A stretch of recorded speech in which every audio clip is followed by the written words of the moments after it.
You know what? Soon the leaves are going to start changing outside, but let's talk about the changes that you might want to have happening inside your home. All right, maybe you're looking to add a new light fixture, cool piece of furniture, maybe thinking about a restoration project. Yeah, and what's trending is this mid-century modern vibe, and Jeff Molski of Mid-Century Modern Rescue joined us now to show off some of his pieces. And good morning, Jeff. Thanks for being here. Good morning. Thanks for having me back. Glad to be here again. Fascinating to me.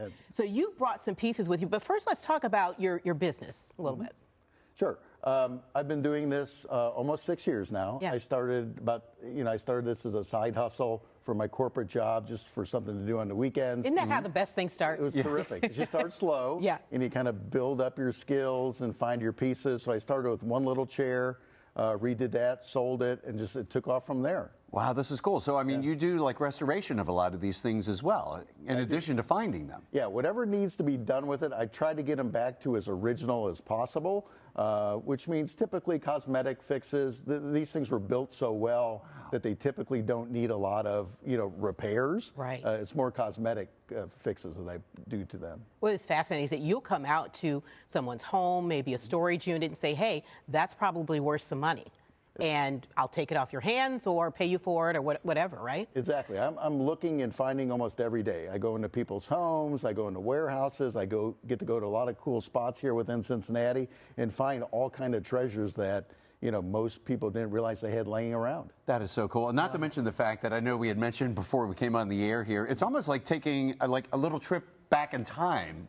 Those memories you have of going to relatives' homes and seeing these things. It's got to be neat to bring this stuff back. Yeah, and it is. You're exactly right, because I have a lot of my customers that the reason they're looking for these pieces is because it reminds them of their childhood. Yeah. They remember going to Grandma's house, and Grandma had this particular furniture or this clock or this light, and when I find it and they find it, they're really excited. So let's take a look at some of what you have here and tell us about these pieces. Yes, I brought some of the smaller things with here. Obviously, I don't move a lot of big furniture around. I move it around as little as possible, so I bring the smaller stuff today. Okay. So being here in Cincinnati, I've lived here for over 35 years. Anytime I see something with a Cincinnati history, I kind of gravitate towards that. Yeah. You'll see this piece. This is a clock that I found in a home. The gentleman was 103 years old. Oh, my. Wow. He received this as a gift from work, a sales award. And the clock works. He worked for Partridge Meats. He sold meats in the Kroger. Found that in a home here in town. So how much is it worth? That one, a little over $200. Okay. On that piece. Cool. Wow. This piece right here, this is actually a clock. It's a clock lamp, and how it works. This is the one piece that we have in our own home that I was able to keep. Yeah. Because it's so unusual, it's so rare. It is. What it is, it's a light-up clock. It doesn't have to be on to work, but the lampshade itself spins.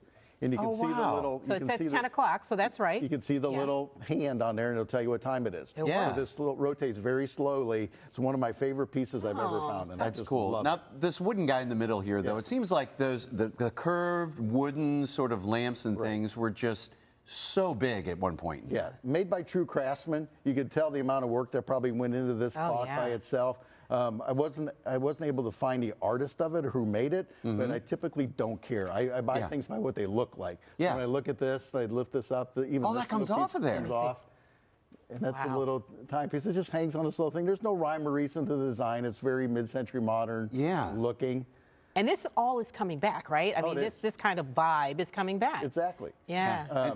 And now I also know if somebody's decorating, say, maybe a game room or their bar, I mean, the piece you have right there is a really neat tray. Yeah. Yeah, and again, I gravitate towards Cincinnati pieces. This, I found a number of Cincinnati brewery beer trays. Yeah. This one happens to be from Felsenbräu, which is a brewery. The building's still in existence. It's just north of the Rheingeist Brewery. Okay. And our plans to bring that building back. So that was exciting to find this one. Wow.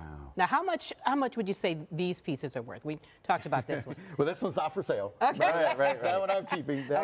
These trays go for like $50 to $75 a piece. Okay. Yeah. The clock itself, because it's one of a kind, you're probably looking in the $200 to $300 range for a clock like that. Very cool. Well, if somebody's interested in learning more about Mid-Century Modern Rescue, how can they find you? The best place and the main place to find me is on Instagram. I run my business through Instagram. 12,000 followers he has. That's awesome. Close to 12,000. It's very simple to remember, Mid-Century Modern Rescue. You just type in that and it'll pull it right up. Awesome. All right. This has been fascinating. Thanks so much, Jeff, for being here. Thanks for having me.